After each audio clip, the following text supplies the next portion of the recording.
LPG की supply में आने वाली किसी भी तरह की बाधा का असर सिर्फ घरों तक सीमित नहीं रहता, बल्कि कई सेक्टर इससे प्रभावित होते हैं। होटल, रेस्टोरेंट, ढाबे, केटरिंग सर्विस और छोटे फूड बिजनेस सबसे ज्यादा प्रभावित होते हैं, क्योंकि इनके किचन पूरी तरह से कमर्शियल गैस सिलेंडर पर निर्भर रहते हैं।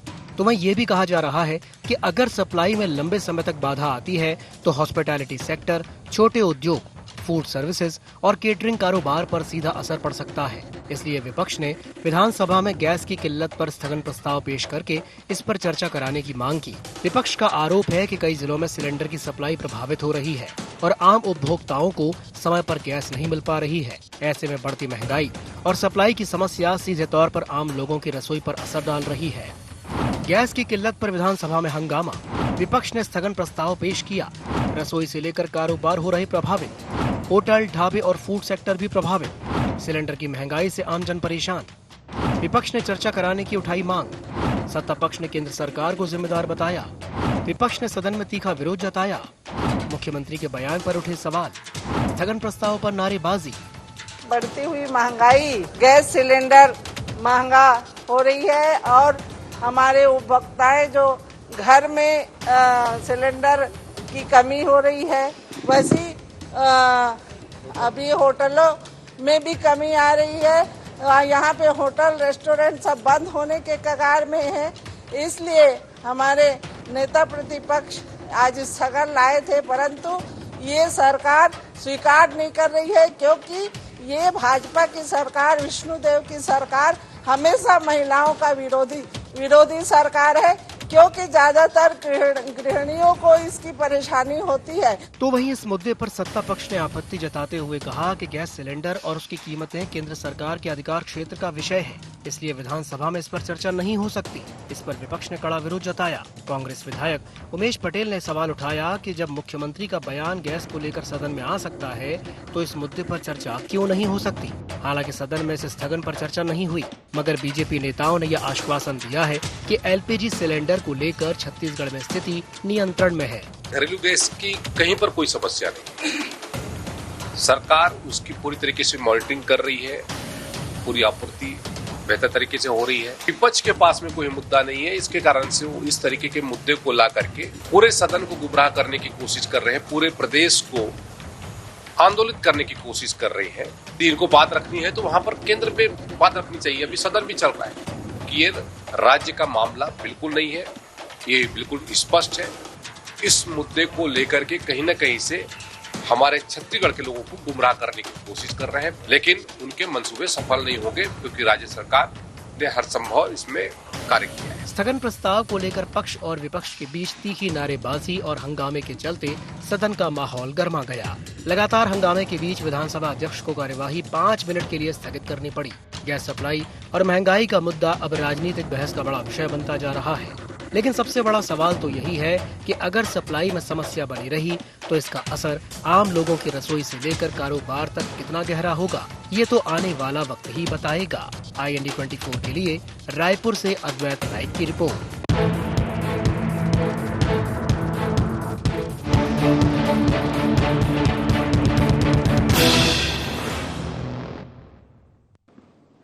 नमस्कार, जय जोहार, गुहार। छत्तीसगढ़ सिलेंडर पर सियासत में आप सभी का स्वागत है। मैं हूं आपके साथ दिव्यांशु जोशी। तो रसोई से लेकर के कारोबार तक गैस की किल्लत का मुद्दा अब छत्तीसगढ़ विधानसभा तक पहुंच गया है। एलपीजी सिलेंडर की सप्लाई और बढ़ती महंगाई पर सदन का माहौल गर्मा गया। शून्यकाल में नेता प्रतिपक्ष ने प्रदेश में गैस सिलेंडर की किल्लत को लेकर के स्थगन प्रस्ताव पेश किया। तो वहीं स्थगन पेश होते ही सत्ता पक्ष और विपक्ष के विधायकों का बड़ा ही तीखा आमना सामना देखने को मिला। आज इसी विषय को लेकर के हम चर्चा करेंगे, लेकिन चर्चा करने से पहले जान लेते हैं क्या है आज के गुहार पॉइंट्स। एलपीजी पर विधानसभा में हंगामे के क्या मायने, सिलेंडर की किल्लत से कारोबार पर कितना असर, क्या वाकई में सिलेंडर को लेकर स्थिति नियंत्रण में है, भविष्य में गैस संकट से कैसे निपटेगी सरकार। तो चलिए इन्हीं कुछ पॉइंट्स को लेकर के चर्चा को विस्तार देते हैं। कुछ खास मेहमान हमारे साथ चर्चा में शामिल हो रहे हैं, आपका परिचय करा देते हैं। हमारे साथ चर्चा में जुड़ रहे हैं अभय नारायण जी, कांग्रेस प्रवक्ता हैं। अभय जी, स्वागत है आपका। हमारे साथ जुड़ रहे हैं संतोष दास जी, बीजेपी प्रवक्ता हैं। संतोष जी, आपका भी स्वागत है IND 24 में। और हमारे साथ जुड़ रहे हैं PC रथ साहब, जो कि वरिष्ठ पत्रकार हैं। रथ साहब, आपका भी बहुत बहुत स्वागत है IND 24 में। शुरुआत मैं करना चाहूंगा अभय नारायण जी से। अभय जी, आपको मेरी आवाज़ आ रही है? जी नमस्कार, आवाज आ रही है? जी जी जी जी। चलिए अभय जी, सवाल मेरा आपसे यही रहेगा कि जिस तरीके से जो बीजेपी कह रही है कि कोई चिंता करने की ज़रूरत नहीं है, सब कुछ नियंत्रण में है, स्थिति नियंत्रण में है, इत्तेफाक रखते हैं आप उनकी इस बात से कि स्थिति नियंत्रण में है? क्योंकि अगर नियंत्रण में होती तो ये लाइनें जो लगी हुई हैं लगी हुई दिखाई ना देती। अभय जी। जोशी जी, भारतीय जनता पार्टी जिस तरह हर चीजों में मजाक का विषय बनाती है, आज पूरा देश के सामने जो स्थितियां हैं वो मजाक की बन गई है। प्रधानमंत्री, केंद्र के मंत्री, मुख्यमंत्री, जिले के कलेक्टर, भारतीय जनता पार्टी के विधायक बड़े आराम से कह रहे हैं कि चिंता करने की जरूरत नहीं है, पेट्रोलियम पदार्थ और गैस की किल्लत नहीं होगी। लेकिन स्थितियां ठीक इसके उलट हैं। पेट्रोल की कालाबाजारी के लिए लोगों ने पेट्रोल इकट्ठा करना चालू कर दिया। जो बड़े बड़े औद्योगिक घराने हैं, बड़े बड़े ट्रांसपोर्ट व्यवसायिक हैं, या बड़े बड़े जो सरकारी संस्थान हैं, सब अपना अपना पेट्रोल का इंतजाम कर रहे हैं। वही हाल गैस का हो गया है। गैस जो एक व्यक्ति को नंबर लगाने के बाद 2 दिन के अंदर मिल जाना चाहिए, लेकिन पिछले 1 हफ्ते से लोग लाइन में खड़े हैं, नंबर नहीं लग रहा है।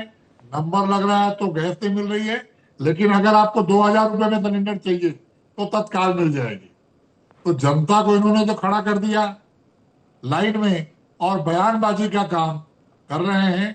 आज विधानसभा में बड़ी जिम्मेदारी से विपक्ष की भूमिका निभाते हुए जनता की इस आवाज को कांग्रेस ने उठाने का प्रयास किया, लेकिन केंद्र का मामला है, विधानसभा में हम इस पर बात नहीं करेंगे।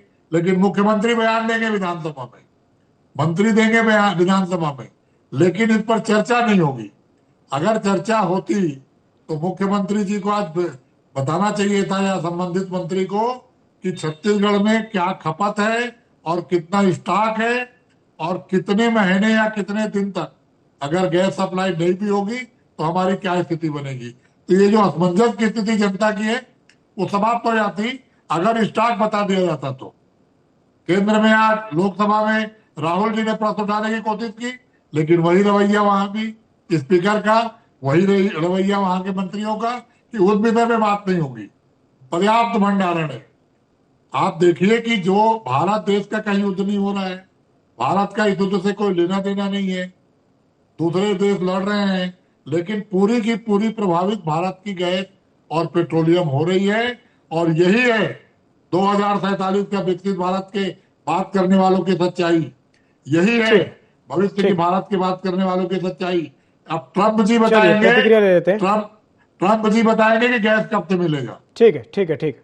संतोष जी, जो बात अभय जी कह रहे हैं, चलिए संतोष जी के पास मैं बाद में जाऊंगा, पहले मैं एक प्रतिक्रिया पीसी रथ साहब से ले लेता हूं। रथ साहब, जो बात कह रहे हैं अभय नारायण जी, कि उन्होंने एक बात कही कि भारत का कोई लेना देना नहीं है, युद्ध तो दूसरे देशों के बीच में हो रहा है, लेकिन मैं उनकी इस बात से थोड़ा सा एग्री नहीं करता कि सारी चीज़ें एक दूसरे से जुड़ी हुई हैं। मतलब दुनिया के दूसरे हिस्से में अगर कुछ होता है तो उसका असर कहीं ना कहीं भारत पर तो पड़ता ही है। हमने देख लिया कि भाई युद्ध वहाँ हो रहा है, लेकिन असर तो यहाँ पे पड़ता हुआ दिख रहा है कि भाई ईरान ने वो जो स्टेट ऑफ हॉर्मूज है, जल डमरू मध्य, वहाँ पर जो सैंक्शंस लगा दिए, अगर उसने ये कर दिया, हालांकि ये अभी रिसेंट न्यूज़ ये आई है कि भारत का जो जहाज़ है निकल करके आ गया है वहाँ से, उसने अलाउ कर दिया है, लेकिन जो पैनिक हम देख रहे हैं और जो स्थिति बनती हुई दिख रही है, जो एक आम आदमी के मन में एक अनचाहा सा डर पैदा हो गया है, कहीं ना कहीं ज़रूरत इस बात की है कि उस डर से मुक्ति मिले। रथ साहब। जी जी, इसमें देखिए बहुत सारी चीजें हैं। युद्ध अगर कहीं भी होता है तो उसका असर बहुत सारी चीजों पर पड़ता है, और हम उसमें शामिल हो या ना हो, उसके बाद भी हम कहीं ना कहीं उससे प्रभावित होते हैं। ये अलग बात है कि अगर हमारी विदेश नीति बेहतर हो तो जिस तरह से हमको अभी अनिश्चितता की स्थिति से गुजरना पड़ा वैसा शायद नहीं होता। और जो भारत में पहले से ईरान के साथ जो दशकों का संबंध रहा है, आजादी के बाद से हम ईरान हमारा मित्र देश रहा है। कई बार ऐसा हुआ है कि जब दूसरे देशों की एकजुटता हमारे खिलाफ रही है तो ईरान हमारे पक्ष में खड़ा हुआ है। संयुक्त राष्ट्र और दूसरे केंद्रीय स्तर पर जो भी अंतर्राष्ट्रीय स्तर पर बातें हुई हैं उसमें। तो उस दृष्टि से इस बार थोड़ा सा जो देर हुई ईरान के पक्ष में हमको खड़े होने की, शायद उसके कारण हमको ये जो नुकसान या अफरा तफरी की स्थिति देखने को मिल रही है। और ये जो आपने अभी ताजा खबर जो अभी आई है कि भाई हार्मुज से भारतीय जहाजों को जाने देने में ईरान को कोई दिक्कत नहीं है, उसने ओके किया है कि हाँ भारत के जहाज जा सकते हैं करके। लेकिन सवाल यह है कि अगर ऐसी कोई स्थिति नहीं थी तो केंद्र सरकार को रेट बढ़ाने की क्या जरूरत थी? युद्ध शुरू हुआ और एकदम से आपने सिलेंडर के रेट बढ़ा दिए। मुझे लगता है इस गलत निर्णय के कारण अफरा तफरी की स्थिति ज्यादा हुई है। लोगों के मन में यह संदेह हुआ कि देखिए अब कुकिंग गैस, घरेलू गैस में रेट बढ़ा दिया इन्होंने, कॉमर्शियल गैस का रेट बढ़ा दिया, इसका मतलब सरकार जो है अब सप्लाई पे रोक लगा देगी, और इसके कारण लोगों में अफरा तफरी हो गई। और पेट्रोलियम पदार्थ को लेकर के, जैसा कि अभी भाजी बता रहे थे कि लोग स्टॉक जो स्टॉक कर सकते हैं लोग स्टॉक करना शुरू कर दिए। तो जमाखोरी को प्रोत्साहन ऐसी गलत निर्णयों के कारण हुआ है और उसको सरकार को साफ करना चाहिए। निश्चित रूप से हमारे देश में बहुत जगह अलग अलग स्टॉक करने की बहुत वो स्थितियां हैं, सरकार की बड़ी बड़ी कंपनियां हैं, और हम लोग सार्वजनिक उपक्रम में गैस की कंपनियां और इसकी कंपनियां जो है पेट्रोलियम की कंपनियां अभी भी बहुत मेजर शेयर रखती हैं। हालांकि प्राइवेट प्लेयर्स को भी सरकार ने पिछले दशकों में अनुमति दी है, लेकिन फिर भी अभी भी राष्ट्रीय जो हमारे भारत पेट्रोलियम है, हिंदुस्तान ऑयल है, ये इंडियन ऑयल है, इस तरह से ये कंपनियां ही अभी मेजर शेयर में हैं। तो मुझे लगता है सरकार को नियंत्रण इसमें रखना चाहिए था, अफरा तफरी की स्थिति नहीं होने देनी चाहिए थी। और अभी भी जो स्थिति है, मुझे देखिए, मैं पर्सनल एक्सपीरियंस से कह रहा हूं कि हमेशा गैस बुक करने के तीसरे दिन गैस घर पे होम डिलीवरी हो जाती है। मुझे सर्विस एचपी की अच्छी मिलती है। अभी मैंने 8 तारीख को मैंने शाम को बुक किया था, वो अभी तक के मेरे घर में सिलेंडर नहीं आया है। अभी तुरंत मुझे जरूरत नहीं है, लेकिन फिर भी ये स्थिति बताती है कि सरकार का सिस्टम जो है कहीं ना कहीं डैमेज हुआ है।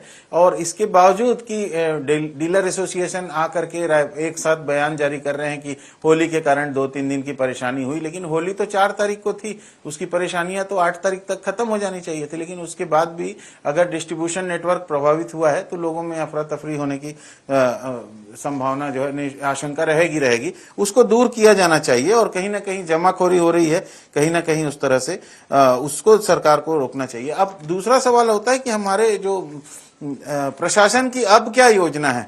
देखिए, एक तरफ उज्ज्वला योजना और गैस के उपयोग को प्रोत्साहित करने के लिए लकड़ी ना जलाएं, कोयला ना जलाएं, इस तरह सरकार ने अभियान चलाया है और लोगों को धीरे धीरे गैस पे डिपेंड कर दिया है। अब गैस पे डिपेंड कर दिया है तो इस तरह की अगर स्थितियां आएंगी तो लोग कहां जाएंगे? बहुत सारा रोजगार प्रभावित हो रहा है, कई होटल बंद हो रहे हैं, छोटे छोटे लोग नाश्ता करने के लिए लोग ठेलों में चले जाते थे, वो ठेले वाले बेचारे सिलेंडर नहीं मिलने से धंधा बंद करके बैठे हैं। तो न केवल लोगों की भूख का ये अनावश्यक संकट पैदा हो गया है, दूसरा रोजगार का संकट पैदा हो गया है। और दूसरी सबसे मजेदार बात यह है कि हमारे प्रदेश के मुख्यमंत्री ने पिछले ही दिनों 5-6 दिन पहले ही घर घर तक के गैस पाइपलाइन से पहुंचाने की योजना जो का एमओयू साइन किया है और बड़ी जोर शोर से उसकी घोषणा की गई कि अब गैस जो है, कुकिंग गैस आपको घर पहुंचा के दी जाएगी। अभी हम लोग रायपुर में देख रहे हैं कि सड़कों को खोद खोद के बिजली के कनेक्शन के लिए पाइप गड़ाए जा रहे हैं। अब वो जैसे ही सड़कें बन जाएंगी तो फिर गैस के लिए खुदाई शुरू हो जाएगी। तो ये तालमेल का अभाव कहीं ना कहीं सरकार में एक सक्षम तरीके से जो होना चाहिए इन सब चीजों को देखते हुए वो नहीं हो पा रहा है। प्रशासनिक कसावट की जरूरत है।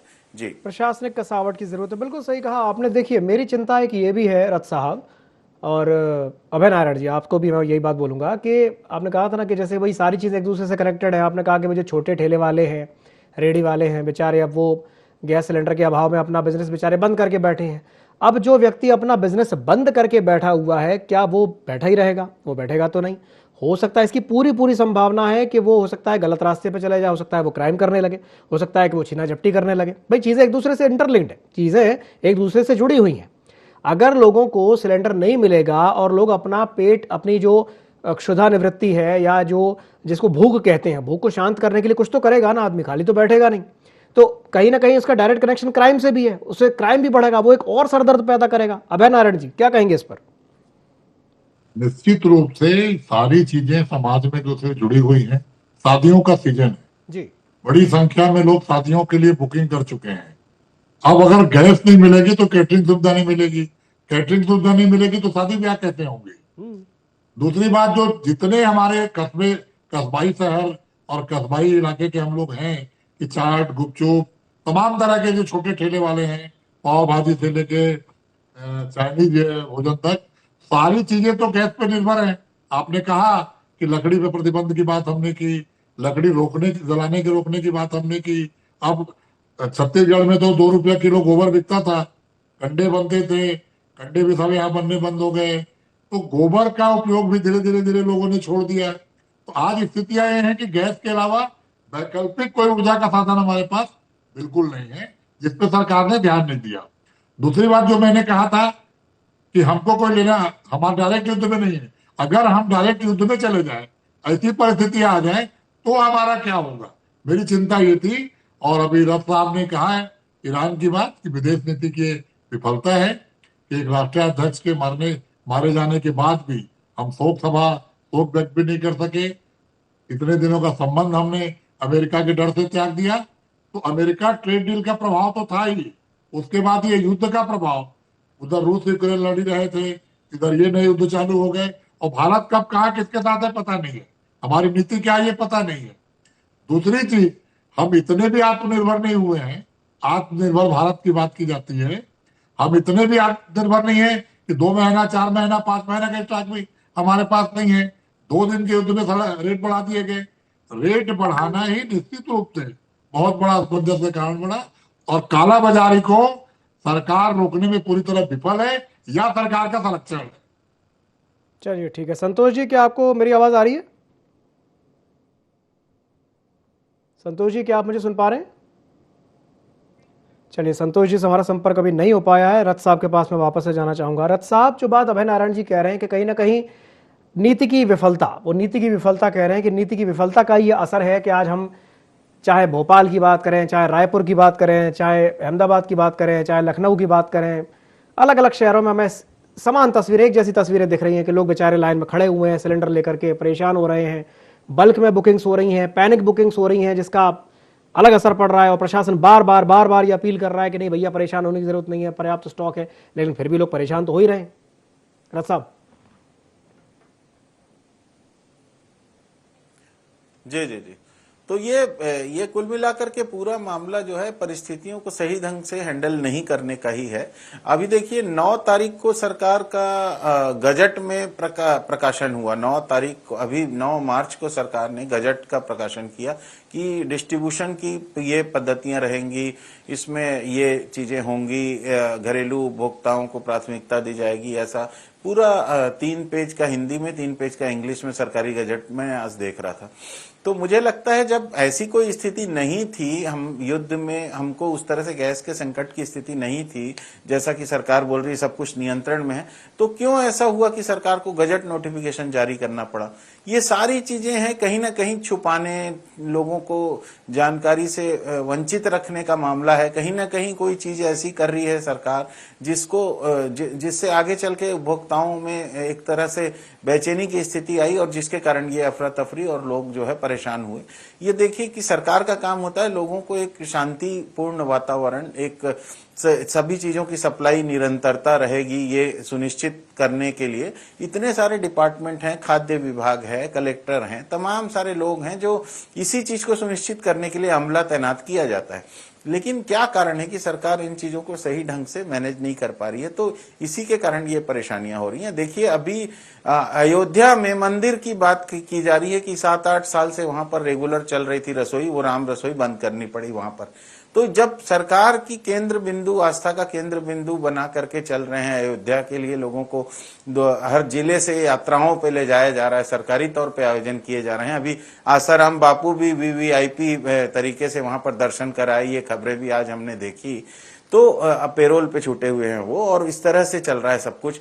तो कहीं ना कहीं ये लगता है कि लोगों को जो है सही जानकारी नहीं दी जा रही है। अगर सही जानकारी दी जाती तो ऐसी अफरा तफरी की स्थिति भी नहीं होती, और लोगों में एक भय, युद्ध को लेकर, कहीं भी युद्ध होता है लोग पहले से जमा करना शुरू कर देते हैं कि भाई क्या पता कब युद्ध फैल जाए और यहाँ तक आ जाए। तो एक स्वाभाविक रूप से जो डर होता है उसको सरकार के इस तरह रेट बढ़ाने के कारण से ये बल मिला, और आशंकाओं को बल मिला, और उसके कारण ये यहां तक स्थिति हो गई कि छोटे ठेले वालों को सिलेंडर ही नहीं मिल पा रहा है, और कमर्शियल सिलेंडर को रोक ही दिया गया है।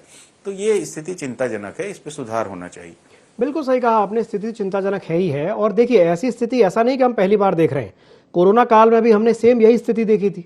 भाई जब लॉकडाउन लगा था, मुझे अच्छे से याद है, उस समय कई किराने की दुकानों में महीने भर का जो राशन था वो एक दिन में बिक गया था, क्योंकि लोगों को इस बात का डर था कि भाई ये दुकान पता नहीं अब कब खुलेगी, राशन मिल पाएगा कि नहीं मिल पाएगा, कैसे मिलेगा। तब भी सेम यही कंडीशन थी।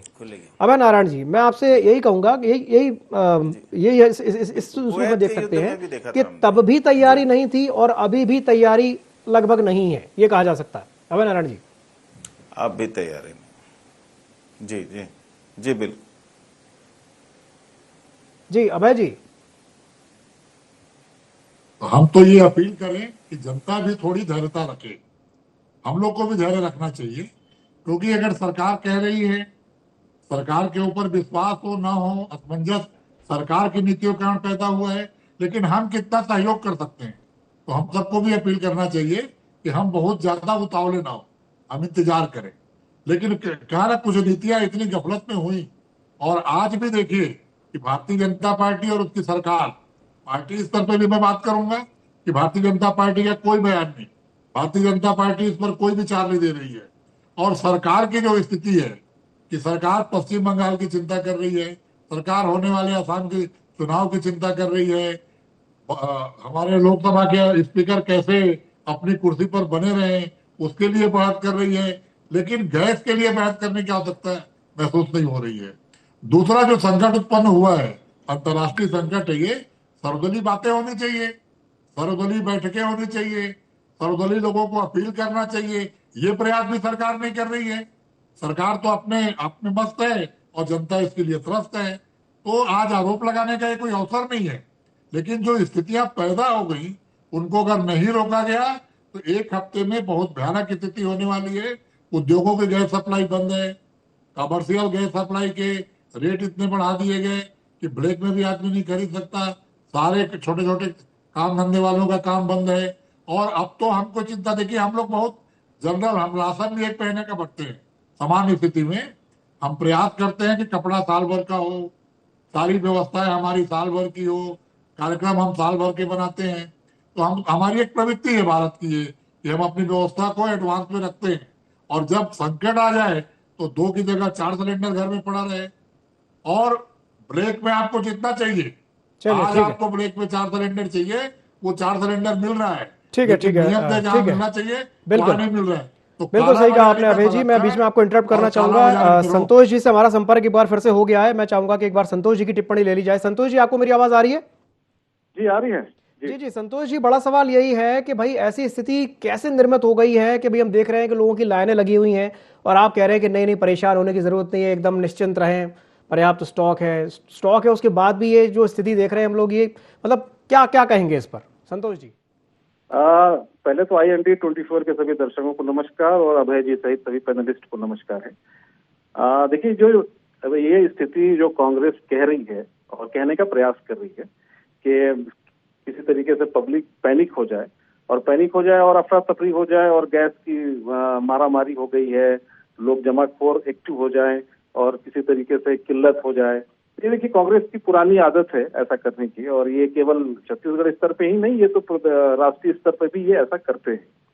देखिए, हमारे माननीय विधायक अनुज शर्मा जी ने बहुत स्पष्ट रूप से सरकार की तरफ से जो बयान दिया मीडिया में, उन्होंने स्पष्ट रूप से कहा है कि किसी तरह की कोई भी दिक्कत अभी नहीं है गैस सिलेंडर्स को लेकर के, और सरकार बिल्कुल वस्तु स्थिति पर नजर रखे हुए है। और नजर रखे हुए हैं इन द सेंस कि आप यदि कल्पना करें कि एक मिडिल ईस्ट में जिस तरीके के युद्ध के माहौल है, और जहां से भारत में 50 से 60% प्राकृतिक गैस की आपूर्ति होती हो विदेशों से, और उसमें जैसे कतर है, UAE है, अमेरिका है, कुवैत है, 34% कतर है, 26% UAE से आता है, 8.3% कुवैत से आता है। तो ये अगर गैस का आयात होता है, और केवल हम ही नहीं कर रहे, पूरे विश्व में ये गैस जा रही है कहीं ना कहीं, और जो प्राकृतिक गैस पूरे विश्व में है, अगर पूरी विश्व में यदि प्रभावित अर्थव्यवस्था कहीं ना कहीं इनकी कमियों से होती है, और चूंकि आने का रास्ता वही मिडिल ईस्ट का रास्ता ईरान से होकर के ही है, सागर से होकर के वहां से जाता है, लाल सागर से, तो यदि ये ऐसी स्थिति बनती है तो हम इससे बिल्कुल इनकार नहीं कर सकते। क्या कोई भी विश्व का कोई भी देश इनकार नहीं करेगा कि थोड़ी बहुत अर्थव्यवस्था में थोड़ी बहुत प्रभावित नहीं होगी, कोई दिक्कत नहीं होगी, ऐसा हम बिल्कुल नहीं कहते। लेकिन भारत सरकार ने आश्वस्त किया है और छत्तीसगढ़ सरकार ने भी आश्वस्त किया है कि हमारे पास पर्याप्त बैकअप व्यवस्था है और जिसके चलते किसी प्रकार की कोई पैनिक करने की जरूरत नहीं है। आम जनता बिल्कुल निश्चिंत रहे, उनकी व्यवस्था की जा रही है। थोड़ी बहुत यदि कहीं दिक्कत आती है तो वो सरकार का काम है वो व्यवस्था करना, उसमें कहीं किसी प्रकार की कोई किंतु परंतु नहीं है। और कांग्रेस संतोष जी ने भी वही बात कह दी। चलिए ठीक है। समय की बाध्यता के चलते चर्चा को समाप्त करना चाहूंगा। बहुत बहुत धन्यवाद आप तीनों मेहमानों को हमारे साथ जुड़ने के लिए, चर्चा में शामिल होने के लिए। तो संतोष जी ने भी आश्वासन दे दिया, सरकार भी आश्वासन ही दे रही है कि भाई निश्चिंत रहिए और किसी तरह की कोई टेंशन लेने की ज़रूरत नहीं है। लेकिन बात वही है कि जनता तो परेशान हो रही है, लाइनें लग रही हैं, सिलेंडर ले लेकर लोग खड़े हुए हैं और तमाम तरह की शिकायतें भी आ रही हैं, तमाम तरह की बातें भी हो रही हैं। अब ये देखने वाली बात होगी जो संकट है ये कितना लंबा चलता है। हम तो ये चाहते हैं कि जल्द से जल्द इस संकट का समाधान हो, जनता परेशानी से बचे, क्योंकि अगर ये संकट लंबे समय तक चला तो इसके दूरगामी परिणाम जो होंगे वो बड़े घातक होंगे। गुहार छत्तीसगढ़ में फिलहाल के लिए इतना ही। मुझे आज्ञा दीजिए और बने रहिए ID24 के साथ। नमस्कार।